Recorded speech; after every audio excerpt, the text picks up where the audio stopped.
So I can't really see who is there and who is on. So I'm hoping that, there we go. Granny Cynthia's Zoom picture has come on. Hi, Ma. Hi, Dave. Hi, darling. Okay, so we're going to be joining in here tonight as well in a group. Okay, we're going to be heading to Shirim simultaneously for Yehuda Lei Ben Ephraim, the Ilunish Maso, and Shira. I thank you for joining us, and I am going to come back so that we can do Hafrasha together at the end. In the meantime, I'm going to put you in the next door room while you continue with the Zoom there, and we'll continue here. Thank you for being with us, and thank you everyone for being.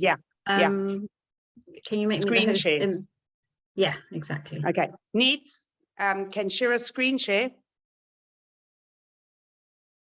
I don't know what. Yeah, in a second, hold on. Thank you very much. Okay, you see, you just say, and Hashem has it organized. Enjoy. I'll listen later.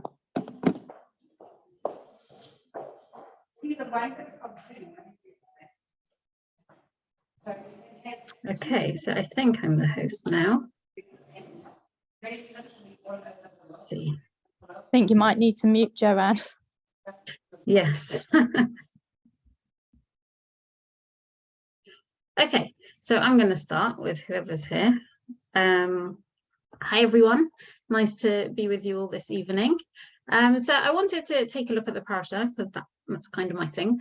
It's an amazing parsha. It's exciting because we're right in the middle of this action-packed story where, if you remember, at the end of last week, we just came out of this intensely long and miserable and painful slavery, and we were redeemed with lots of miracles. We've just seen the 10 plagues, we've just seen the splitting of the sea, we sang the Shira, and we're right smack bang in the middle of this really exciting story where Hashem's been promising us that he's going to take us out of slavery, he's going to take us to the promised land, and we're ready. We're on our way there. We're going to stop off briefly to get the Torah, which was kind of the whole point of the reason that Hashem created the world, to make us a nation and to give us the Torah. As you can imagine, Hashem is very excited because if he gets excited, I don't know if you can say Hashem gets excited, but if it were me and I've been planning this for 2,500 years, I would be very excited. And we've just left Egypt. We've just finished singing our song. We're in the midbar of Sinai, and this parsha, it interrupts this story just before we actually get the Torah, which also happens in this parsha. The whole narrative is interrupted by this seemingly unrelated story, which is all to do with this man called Yisro. Now, if you remember, we already know Yisro, right? Yisro is quite a well-known character in Tanakh. He's got a very famous son-in-law. He's Moshe Rabbeinu's father-in-law. And as you know, we've already come across him. So my question is really, why are we interrupting this very exciting story to hear all about this guy Yisro again? Okay, so what's happening is he's just about to turn up, and the Mefarshim discussed whether he turns up just before Matan Torah or just after Matan Torah. We're somewhere around that zone, but this is when he turns up, and we interrupt the story of like what's happening to the whole of the Jewish people. The whole nation are waiting there, waiting to get the Torah, and we interrupt this amazing story to hear about this guy Yisro. Okay, so I gave the title of this shir, The Stranger, and actually I found the graphics quite funny because it looked a bit like a creepy stranger from a horror movie, which wasn't necessarily my intention. But when we talk about someone as a stranger, there is an element of that, you know, the unknown. We're not quite sure about them. So I've just started off with this little cartoon about a new kid in class. It says, Jenny is the new kid in class. Everybody hiss until you get used to her. And maybe there's a truth to that. Maybe from the point of view of the new kid in the class, it does feel like everyone's hissing at them. And there is an element of, you know, I'm not quite sure where I fit in. And maybe for the other kids that have been in the class for longer, they have this feeling of, you know, there's somebody new here, don't really know what to do with them. It's not someone that I know that well. How do I treat them? So let's explore this idea of, I guess, strangers, people that we don't know. So I'm going to share with you the opening few verses of this parsha. It's talking about when Yisro has just made his way. He's traveled through the desert to meet up with the Jewish people. So if you remember, Yisro he's not Jewish, he doesn't live with the Jewish people, he lives in Midian. And he is making his way to come and meet them somewhere in the desert. Now, as I'm reading, pay attention to the bits that I've highlighted, okay? So I've highlighted some bits in blue and some bits in green, and I'm hoping that you spot the theme. If anyone wants to interrupt at any point, then feel free. You can unmute yourself and just shout out. Okay, so this is how it goes. Vayishma Yisro Kohen Midian Chosen Moshe. Yisro, the Kohen of Midian, priest in Midian, the father-in-law of Moshe, heard everything that Hashem had done to Moshe, to Israel, his people, because Hashem had just brought Israel out of Mitzrayim. So this was, although it happened to us, it actually was a big national world event, even though they obviously didn't have, like, I don't know, the BBC covering it. Somehow the whole world got to hear about this event. They say that the water around the entire globe split when the sea split for us. And the whole world had heard of us. Even in Oz Yosher, we talk about how the whole world was trembling and they're fearing us and melting out of fear. And everyone's heard of Hashem, everyone's heard of the Jewish people. So Yisro, like everyone else, has heard about us and what happened to us. Vayikach Yisro, Moshe, Esepara Eshes Moshe, Achar Shiluchacha. And Yisro, the father-in-law of Moshe, took Sipporah, the wife of Moshe, after he had sent her. And her two sons, the name of one of them is Gershom, because he said, I was a stranger in a strange land. And the name of one of them was Eliezer, because my God saved me, he saved me from the sword of, he saved me from the sword of Paro. Vayovo Yisro Chose Moshe, and Yisro, the father-in-law of Moshe, came with Vanov Va'ishto El Moshe, and his sons and his wife came to Moshe El Hamidbar, to the Midbar, Asher Hilchon Hashem Har HaElokim, where they were encamped. They're already at the mountain of Hashem. Vayem El Moshe, he says to Moshe, Ani Chosencha Yisro Bo Elecha, I, your father-in-law Yisro, is coming to you, Va'ishtacha Ushnei Vanecha Ima, and your wife and your two sons are with her. V'yetze Moshe looked across close, and Moshe comes out to meet his father-in-law. V'yishtachavu, he bows down. V'yishaklo, he kisses him. V'yishalu Ishrayehu, they ask after each other. L'shalom, how you doing? V'yaveu ha'ohela, and they come to his tent. V'yisape Moshe l'chozno, and Moshe says to his father-in-law, "Es kol asher asa Hashem leParo, everything that Hashem done to Paro, to Mitzrayim, al odes Yisrael, all the news of Yisrael." All the misfortune that had befallen them on the way and how Hashem saved them. And Yisro rejoices over all the good things that Hashem done for Yisrael, that he saves them from the hand of the Mitzrayim. Yisro, this is the third time in the Torah that somebody says Baruch Hashem. Okay, so we're very familiar with Baruch Hashem. We say it a lot. But Yisro, the non-Jew, also says Baruch Hashem. Asher hitzel eschem miyad Mitzrayim, that he saved you from the hand of Mitzrayim. Miyad Paro, from the hand of Paro. Asher hitzel esa'am etachas yad Mitzrayim, who saved you from the hand of Paro, the people from under the hand of Mitzrayim. Atayadati. Now I know. Ki gadol Hashem Mikol ha'elokim, that Hashem is greater than all the other gods. Ki vadava asher zodu aleihem. So Yisro, we're going to go into this a bit later. He acknowledges that Hashem is greater than all other gods.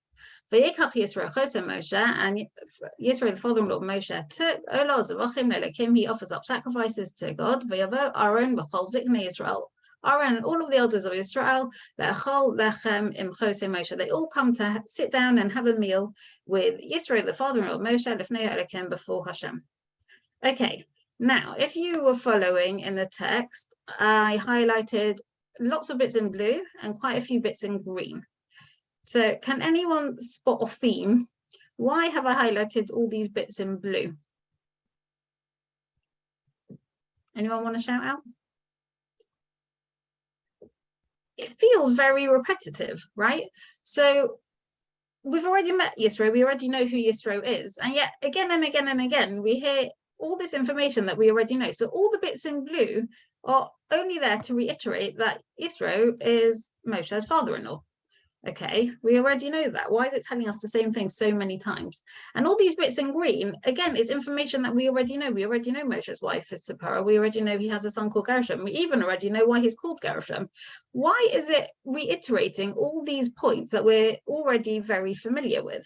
It seems a bit strange, and we know that the Torah doesn't actually like to waste words. So it does seem very repetitive. Okay, so we're going to explore this idea. Why is this story put right at this juncture? It's right between us becoming a nation and us about to get the Torah. And there's this whole story all about Yisro and how he journeys and a lot of repeated information about him. It seems that maybe in order for us to get the Torah or to even understand what getting the Torah actually means, we need to understand something about Yisro. Okay, maybe he's an example of something that we need to explore. Okay, now the Ar HaChaim asks a question about this narrative. It says, "Vayishma Yisro Kohen Midian." It says that Yisro, who was the Kohen of Midian, he heard something. Why does the Torah tell us that Yisro was a priest? Being a priest in a pagan society is hardly to someone's credit. Why did the Torah then tell us about this? So the editor is including in the bracket here that the author is basing himself on the rule that one doesn't remind Baal Tshuva of his past. Why is the Torah writing this negative piece of information to tell us about Yisro? That seems a little unfair. Plus, we already knew it anyway. So to say it twice, it seems a bit excessive, right? Why highlight that he used to be a pagan priest? That doesn't sound so good for him, right? Oh, sorry, I've lost my place. Okay. Let's carry on a little further, see what else the Mefarshim say about it. Okay, so he goes on to explain, perhaps in this case, the Torah wanted us to know the greatness of Yisro, who converted to Judaism, although he occupied a very high up position in his country at the cost of his prominence and probably even his wealth.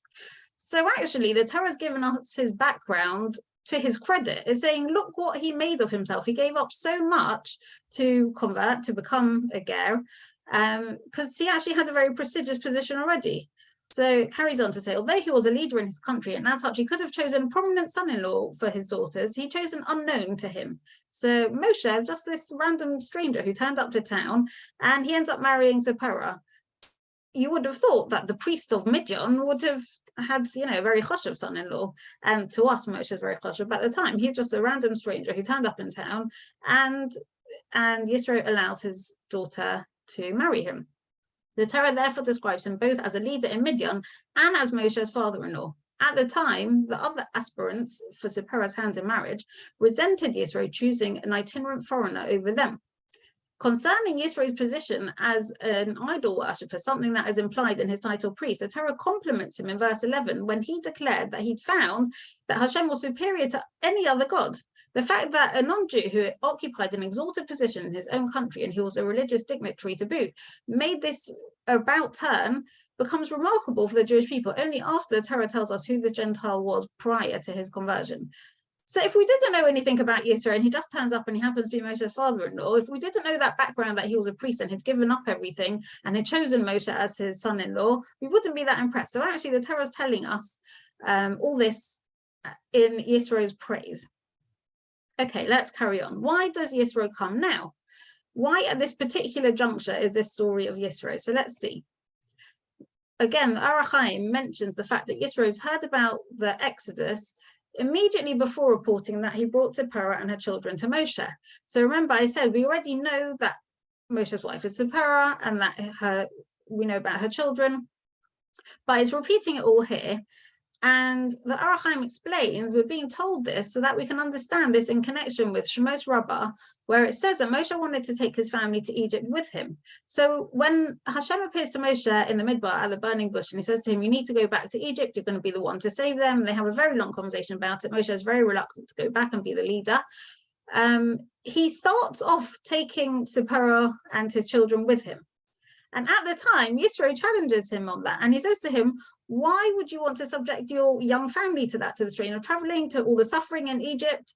Moshe told him that when the Jews would leave Egypt and they'd receive the Torah at Har Sinai, he'd be very aware of the absence of his family at that event. He's like, how can I take my people to Matan Torah and not have my immediate family there? That's crazy. So hearing this, Yisro, he comes to some kind of compromise with Moshe. He allows Moshe to take his family along, but he says he makes a condition with him that he was going to bring them to Moshe when the time was right. So he's just heard that the Jews have just arrived at Har Sinai, so he feels obliged now to bring Zipporah and her children to Moshe without delay. So when the Torah reports Yisro is bringing his wife and his children to Moshe personally, it's actually complimenting Yisro. He stuck to his word. And actually, he's really putting himself out here. He doesn't personally need to accompany them on this mission. He could have just sent them off.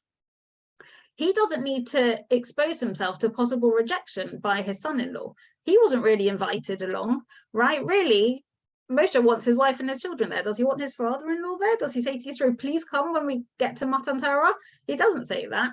So Yisro, actually, he's not quite sure what kind of reception he might receive, and he comes along for the journey anyway.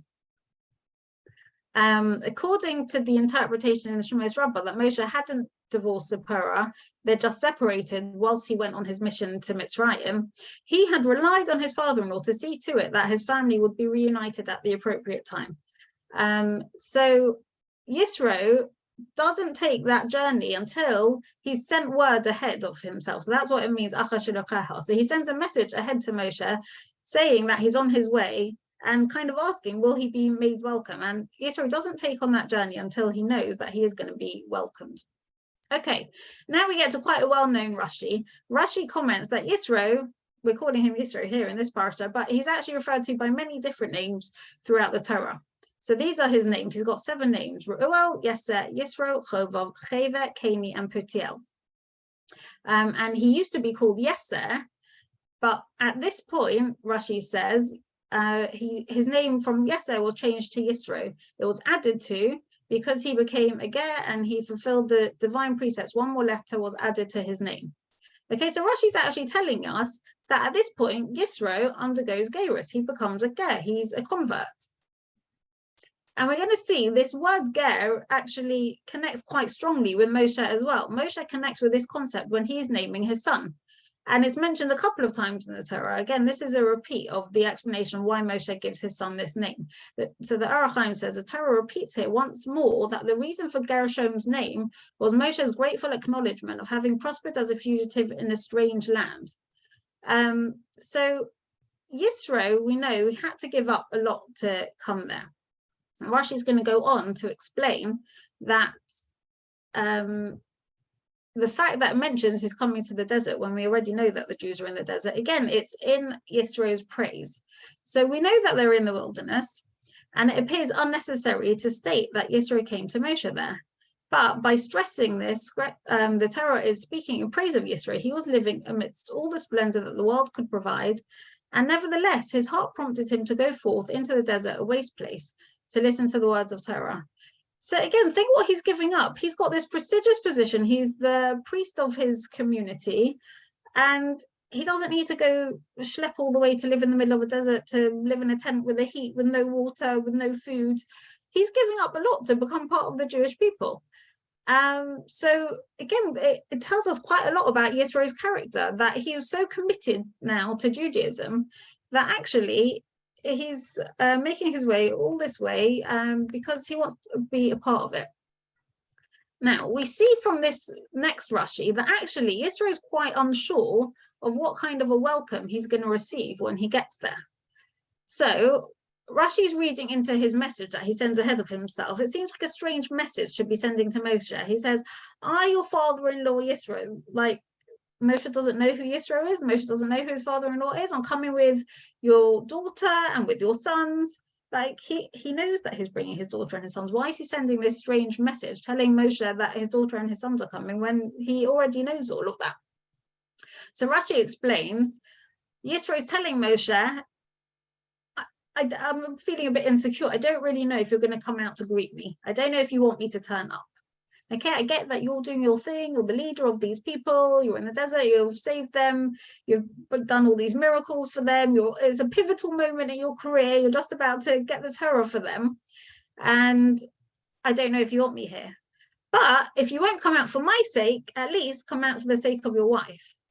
And then he's not even sure about Zipporah's relationship with Moshe. It says, if you won't come out for the sake of your wife, you shall come out for the sake of your 2 sons. It's a bit of a strange Rashi. It seems from what happens next, we see that Moshe does come out to greet him. We see that actually Yisro is a really helpful father-in-law. He comes and he gives Moshe really good advice. That's the next section of this parasha where Yisro tells Moshe, you know what, you're working too hard. You need to delegate responsibility a bit. And he puts in this whole system where he's got people under him. There's other people that people can approach with their shilas, and only if it's too difficult for them do they have to bother Moshe. We see they've actually got a very close relationship. Why is Yisro so hesitant to turn up? Why is he not sure if he will be made to feel welcome? Why does he go through these great lengths of sending a message ahead? And if you don't want to come and see me, then come and see Zipporah. And if you don't want to come and see Zipporah, then come and see your sons. What is it about Yisro and Moshe that they have this strange relationship where Yisro feels so unsure about his place in Moshe's life? So now we get to a really interesting question. We get to the prequel. Okay, so remember, this is the second time we're meeting Yisro. The first time we met him was much earlier on when Moshe has to flee from Egypt because he's just killed a Mitzri. And what happens is, in the narrative, in the text, Moshe flees from Mitzrayim, and it seems as if the next scene, he's fled to Midian, and then we have the scene at the well where he meets Yisro's daughters, and there's shepherds, and there's a stone on the well, and he helps the daughters because they can't get any water, and the shepherds aren't being very nice to them. And then Zipporah goes home and tells her father about the nice man at the well, and Yisro says, oh, that's so nice of him, why didn't you invite him back? So they run back to the well, and he's still there, and Moshe comes back to their house, and they sit down and have a meal, and then the next thing we hear is that Moshe married Zipporah. And a bit later on, they have 2 children. And that's when the whole story happens, when Hashem approaches Moshe and he goes back to Mitzrayim. Now, it's interesting because actually, it says when he goes back to Mitzrayim, when he goes to approach Paro to ask for his people's freedom, he's 80 years old then. How old is he when he leaves Mitzrayim? When he kills the Egyptian and he flees Mitzrayim, he's actually 18 years old. So what has happened to all those missing years of Moshe's life? It's not in the text at all. We don't know. The only bits of Moshe's life that we know about is his life up until age 18 and his life after age 80 until 120 when he dies. So there's this massive gap in the middle of Moshe's life, and we don't actually know what happens to him in this time. Except we do know because various midrashim relate the story of where Moshe was in that time. So this is how Moshe's story goes. So he runs away from Egypt. He's on the run for his life because he's just killed a Mitzri. He knows that Paro wants to kill him. So he has to flee. Where does he go? He ends up in the land of Cush. And the Medrash says that Cush is in the middle of this massive battle. And Moshe somehow gets caught up in this battle. And there's a siege situation going on. The siege lasts for 9 years. Following that 9-year siege, the king of Cush dies. And they're left without a leader, and they think, who better than Moshe? And Moshe becomes the king of Cush. And for 40 years, he reigns as the king of Cush, and he even is married to the king of Cush's wife, the queen. And he doesn't have any kind of relationship with her. His reign and their marriage actually end because she tells her people, you know what, this marriage is a bit of a sham. I don't think he's very interested in me at all. And they throw Moshe out, and he has to kind of flee the country. So that was 49 years of Moshe's life. When he flees from Cush, that is when he ends up in Midian. Okay, so that's the missing gap in the narrative. But actually, even within the Midian bit of the story, there's a missing chunk of time, okay? Because now we've said he left when he was 18, there was a 9-year siege, and then there was another 40 years. So we've accounted for 49 years, but he doesn't go back until he's 80, so that's still much later. So what happens actually when he gets to Midian? So we only hear the bit of the story when first he arrives there, and basically straight away afterwards he's invited back to Yisro's house, and then he marries Zipporah. But the Medrash again fills in this massive chunk of time that's missing in the text. Okay, so let's look at this Medrash together. So again, if you think that Yisro's a nice guy, he wasn't always that way. So let's see what happens actually the first time that Moshe and Yisro meet each other. So Moshe had left the land of Cush, and he went his way after he ceased to be the king over Cush. And at this point, Moshe is 67 years of age when he departed from the land of Cush. And it was decreed by Hashem. That was a time that he'd been appointed where he was going to bring forth the children of Israel from affliction. So he's already making his way. Hashem's got his eye on him. He's going to be the next leader. But there's still a few things he has to do on the way. And Moshe went to Midian, so we see that in the Pesukim, and he was afraid to return to Egypt. So he's still scared of Paro because there's still a warrant out for his arrest or even his death. Paro wanted to kill him. And he went and seated himself at the well of water at Midian. So this scene is in the Torah. The 7 daughters of Reuel, so remember that was one of the names of Yisro. Reuel the Midianite went forth to feed the sheep of their father, and they came to the well to draw water for their father's flock. But the shepherds of Midian came and they drove them away, and Moshe stood up and assisted them, and he watered their sheep. And then again, this bit is in the Pesukim. They come home to Reuel, their father, and they tell him what Moshe had done for them. And they said, an Egyptian man has delivered us from the hands of the shepherds, and he drew up the water for us, and he watered the sheep. And Reuel says to his daughters, where is he? Why have you left the guy at the well? So Reuel sent for him and brought him into his house, and he ate with him bread. Okay, so far so good. That's the same as the story in the Pesukim. Now, in the Pesukim, we don't know what they're discussing at that meal, but in the Medrash it says Moshe tells Reuel that he had fled from Egypt and that he'd been reigning for 40 years over Cush, and how they'd now taken away his kingdom from him and sent him away in peace. They'd given him honor and gifts, but they'd essentially thrown him out. Now, what happens? Yisro is listening to this story, and when Reuel hears the words of Moshe, he says to himself, I know what I'm going to do.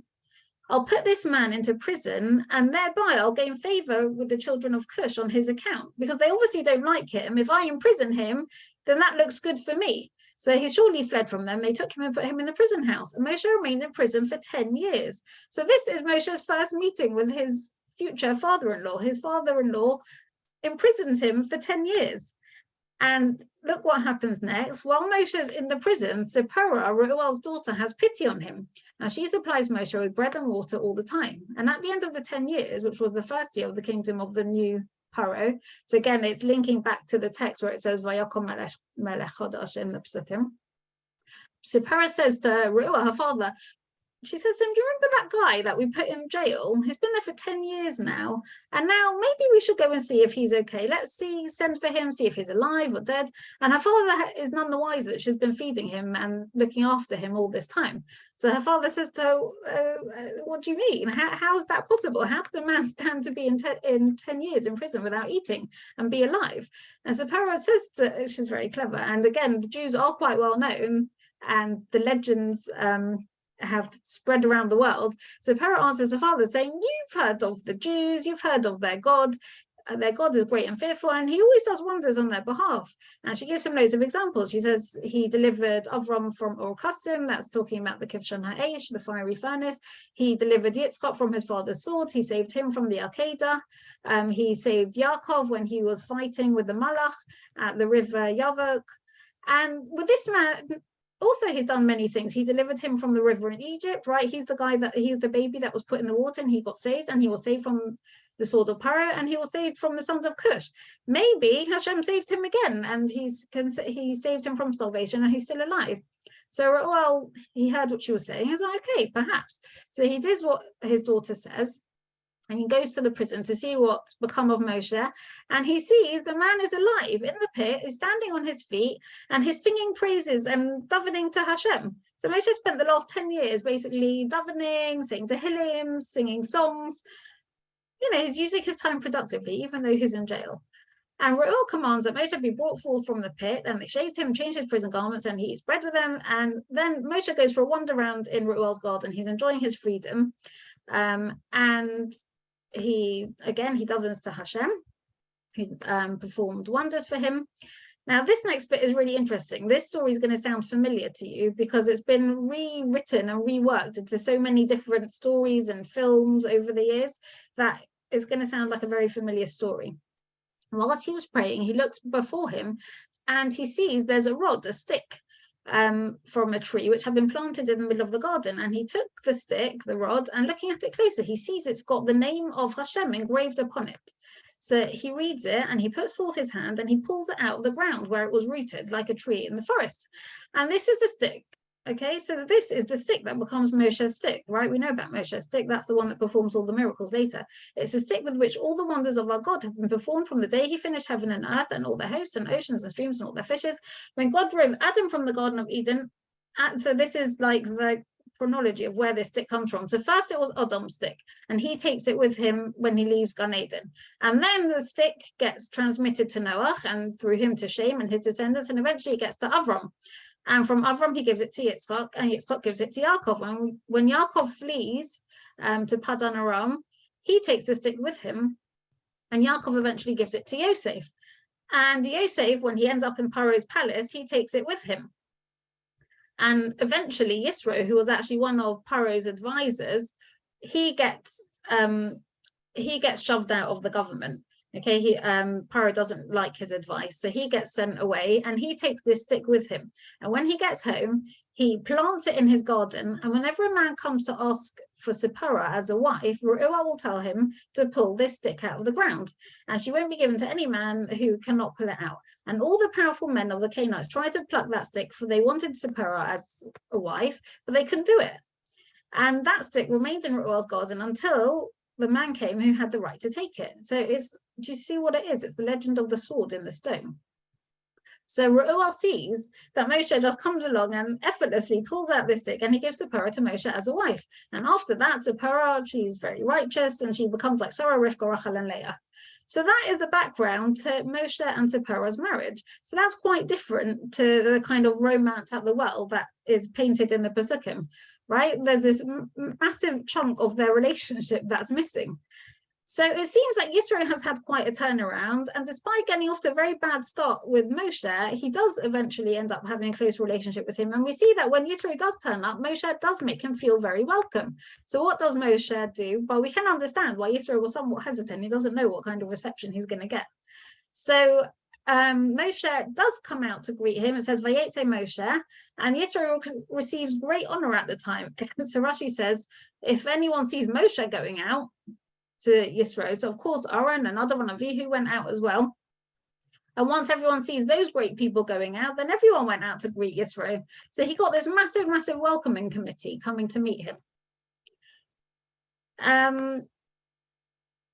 Okay, so the Or HaChaim adds to this, and he makes a point of saying that actually you might have thought that Moshe was just going out to meet his children or his wife. But actually, the Pesukim keep stressing that Moshe goes to meet his father-in-law to show that Yisro is the one that he was going to see. He really, sorry, I lost my place. He really wants to make Yisro feel very welcome and honored. Okay, so we also see a bit more information now about Yisro.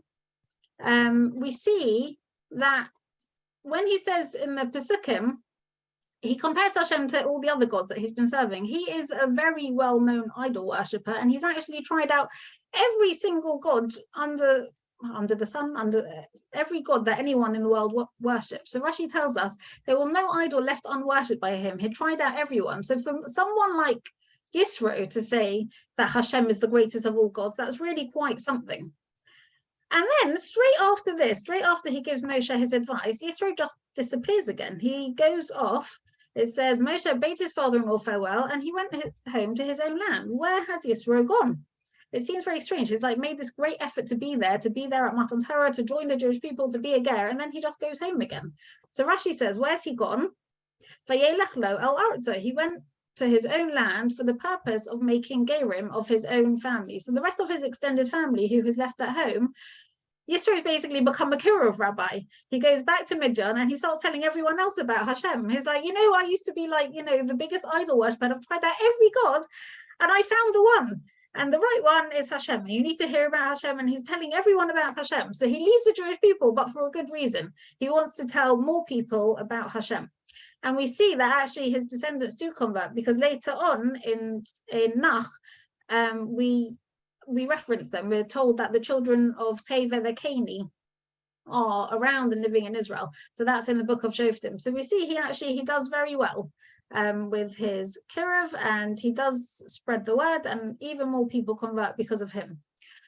And as I said earlier, this story is a prelude to us getting the Torah. So straight after Yisro becomes a ger and accepts the Torah, that's exactly what we do. Okay, so the very next perek,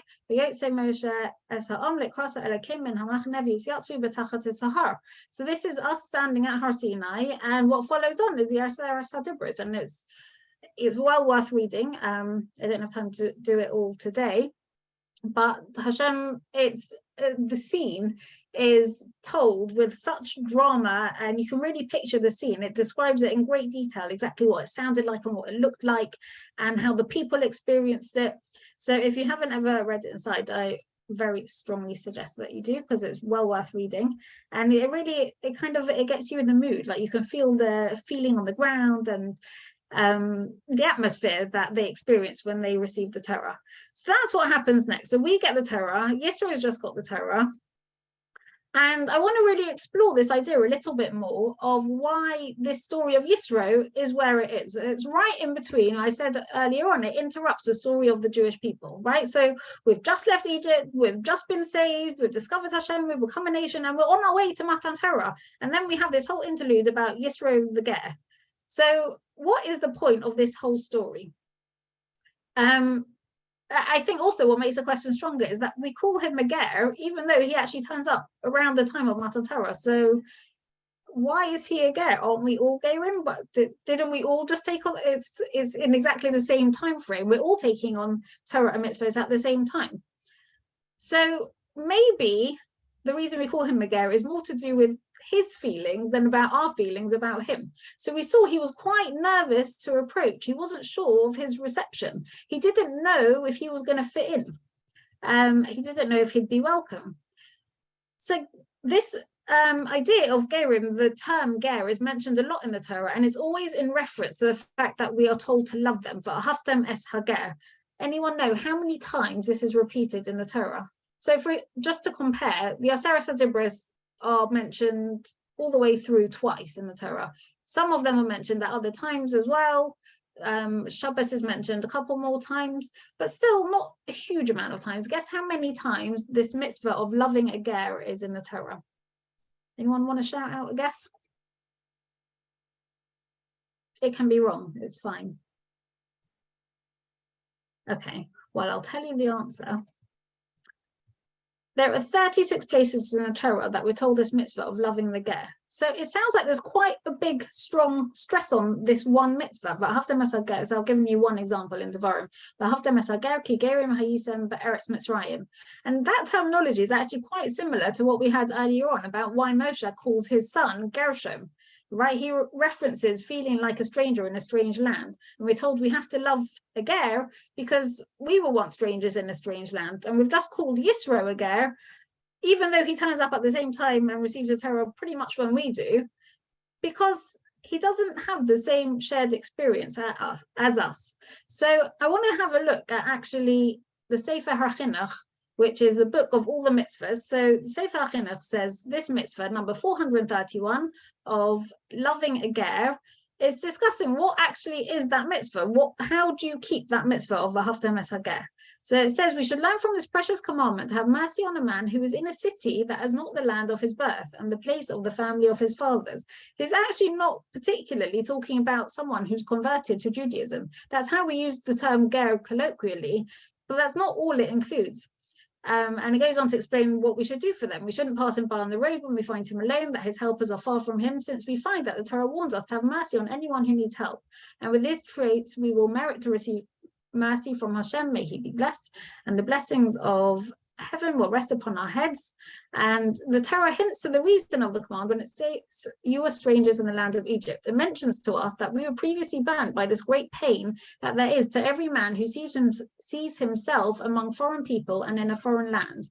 And upon our remembering the great worry of the heart that there is in the matter, and that it already passed over us, and that God in his kindness took us out of there, our mercies for any person like this will overwhelm us.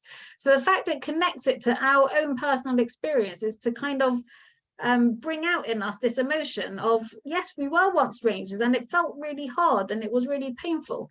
And actually what it's saying is, if we link together all these ideas, that before we've even accepted the Torah, before we've even got to that point of Matan Torah, introduces this concept of the ger. Through a personal account, through Yisro's own experience, we come to understand what it can feel like to be an outsider.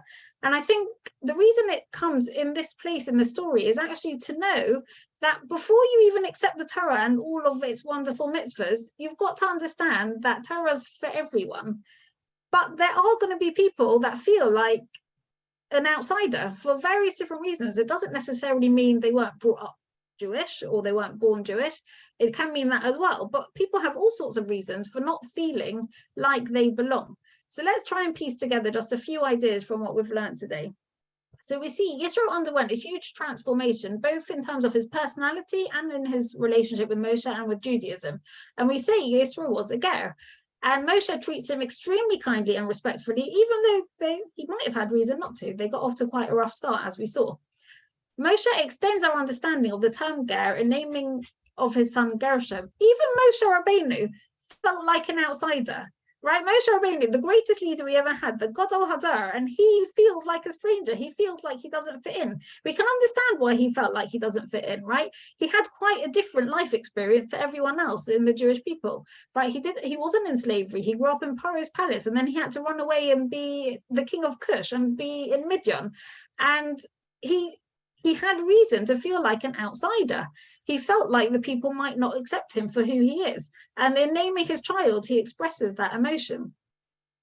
And we, this week, when we get the Torah, we essentially convert to Judaism this week when we take on the Torah. And we say Yisro is referred to as a ger, even though he takes on the Torah at the same time as us. So what do we really mean by the term ger? So using this explanation from the Sefer HaChinuch, it extends that meaning to include anyone who has any reason to feel like an outsider. So again, it's stressed so many times in Torah, 36 times, you have to love a ger. And we're saying a ger is anyone who has reason to feel like an outsider. And I think all of us, if we're being honest, have experiences like that in our own lives. We've all had those moments where like it could be you walk into a simcha and you don't know anyone, or you walk into the school playground and there's no one that's that familiar to you, or you move to a new community, to a new shul, to a new school, you start a new job, and it feels like, I don't know, like a bit nerve-wracking. I don't know what people will think of me. I don't know if I'll be accepted. I think we can all relate to that feeling. And I think we all have to kind of have in the back of our mind that often other people are feeling like that too. Even the person who seems like they have it all together, they seem like they know a lot of people. Everyone has that insecurity sometimes of like, I don't know enough people, or no one's phoned me today, or no one's message, I didn't turn up to something and no one checked in on me, right? I think we've all had moments like that where we feel like, you know, maybe nobody cares, maybe nobody's interested.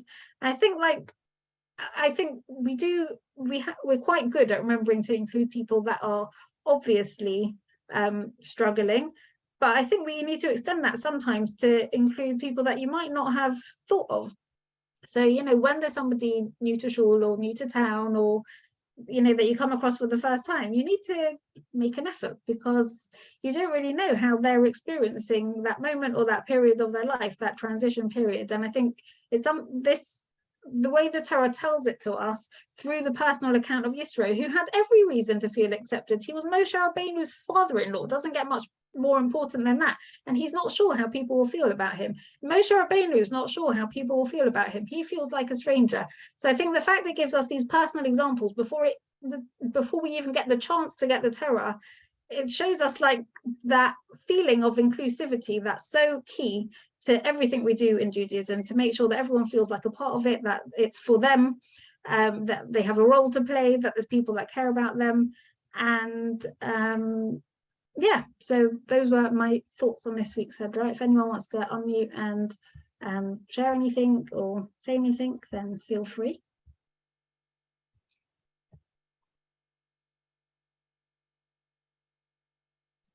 And I think Robertson Dove will be joining us soon to take the challah. She had popped off to a different share, and she's going to come back at the end to do that with us. Thank you very much. My pleasure. Thank you. My pleasure. Thank you. I found that very interesting. There are a lot of things I hadn't heard before. So thank you very much indeed. Oh, pleasure. I find it really interesting how often people have said to me recently, you know, when like your kids are little and you tell them, you know, when you go to start new school or new nursery, you need to just go, if you don't know people, you go up and you say, hi, I'm Shira, what's your name? And actually, so many people have said to me that as adults, they really struggle with that. You know, when you walk into a room and you don't know anyone, you just kind of stand there. And thank goodness we have mobile phones now so that we can just pretend we're doing something very busy. But I think we've all had those moments where we're just like, I don't know who to talk to. And, you know, that skill that we learned as a 3-year-old somehow has gone out the window. We all feel these insecurities. So I thought it's a nice thing to share that we're kind of all got each other on our radars. Welcome back, Robertson Dove. Are you carrying on there waiting for me? Thank you, thank you. Okay, so I can see Juliet looking very happy there. So I'm going to go with Juliet's look and saying that this was, as always, thank you, Shira. And what we're going to do, sorry, I've just lost where we are. Okay, so I have here, whoops. Yeah, I have in my window. I don't tell anybody, but I do leave it to rise sometimes in here as well. You put it if you want to rush your rising. But I saw something incredible tonight. I had to put it in the black bin bag and I put it into the oven, but I haven't needed to today. But what she told me tonight, I listened. If you put your dough in a bowl and you cover it with the plastic, I've got to test it. And you take a box of matches, okay, so that it's on the dough is covered by plastic, and you take a box of matches with the lighting, what do you call that strip that you light your match on, and you put it face down into the dough. She says it rises very quickly. And then she did something even more bizarre. She took a whole head of garlic and she put it into a Ziploc bag, and she said you can do either the garlic or the matches, and she stuck the garlic into the middle of the dough on top of the plastic. And I was like, I didn't see it really happen, but there we go. I am going to try it, but I couldn't do it. Okay. So what we really want to be able to know is that this is not only Erev Shabbos. Firstly, the most beautiful thing that we can do every single day is we can prepare something for Shabbat. Okay. My first preparation that I do for Shabbat, straight after Shabbat, I fill my oil, refill my oil into my Shabbat candles, put them into my cupboard. So that's my first preparation that I'll do after Shabbat for the next week. Every single day, just do one tiny little thing. Chef, this is for Shabbat. Okay, you buy your chicken or your fish, or whatever it is, or even buy sweets for the children, because that's an easy one to do. Hide it away. Don't do like I did, because before Pesach, we always found the sweets that I hid right at the top. Now my grandchildren managed to find better than my children. Okay. And then we can say tonight is Erev Shabbat, and a big zakut, a big merit to be able to prepare for Erev Shabbat. So let's go. We've got our dough, okay, and the dough must be joined, and we're going to all answer Amen. And everybody has something to daven for us. We've got something, somebody to daven for. We make a bracha. Everybody can close their eyes. You can just ask Hashem whatever it is that you need. The one thing that we do before we ask him is we thank him for things that we have. Okay, and I was very happy to hear that Rabbi Nava also has a gratitude journal. So I'm going to send her one of my gratitude journals to Los Angeles. And somebody told me, a young girl of 14 told me last week, have you ever heard of this little book called Count Your Blessings? I said, from where? So she said, no, she tells me that Robertson, Lady Jacobus has a page in it. I said, oh, really? How do you know? Because her great-granddaughter told this friend of mine's daughter. I said, yeah, I know, I got Lady J to write it. So you see, we count our blessings and every single day. Okay.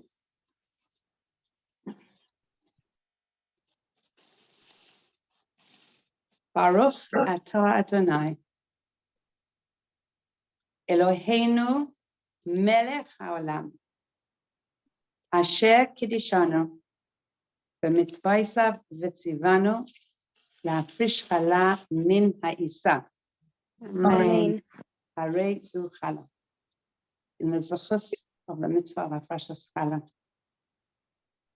that your father, Yehuda Leib ben Ephraim, should have an aliyah and a shamas. That all of Klal Yisrael should merit to only good things, Yeshua's, Refuah's, and to beat Mashiach very, very, very soon. And that each and every one of us should merit to have all your tefillot answered l'tovah. Amen.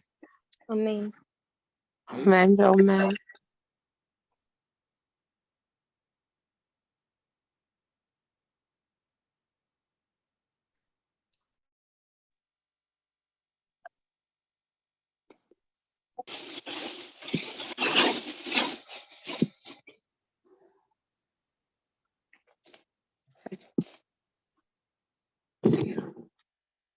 Thank you, everybody.